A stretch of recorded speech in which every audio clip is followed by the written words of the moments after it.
Plusieurs délégations des partis de l'opposition, du centre, de la majorité présidentielle ainsi que celles de la société civile sont à Oando en vue de baliser la voie des scrutins libres, transparents et apaisés, notamment les législatives et locales de juillet 2022.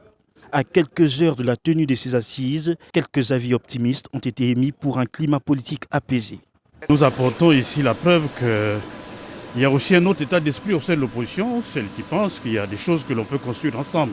Nous venons discuter avec le gouvernement pour ce qui est possible de faire pour améliorer notre système électoral. Il faut être avec les autres, discuter fraternellement sur les problèmes du pays.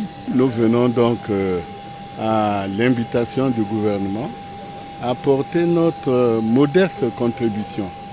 Le Congrès africain pour le progrès de Jean Itadi, par contre, entend ne pas accompagner le pouvoir dans sa démarche. Qui va voter et nous estimons que nous n'avons pas besoin, nous CAP, d'aller accompagner le pouvoir dans l'assassinat de la démocratie. Il nous faut un contexte différent et nous voulons et exigeons un dialogue national inclusif qui permet non seulement de résoudre la question électorale, mais aussi de résoudre les autres questions.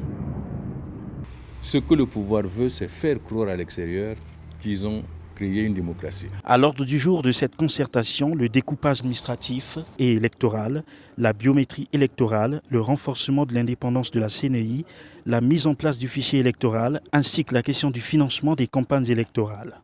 Ouvert ce jeudi 3 mars, la concertation politique d'Oando connaîtra son épilogue le 6 mars 2022.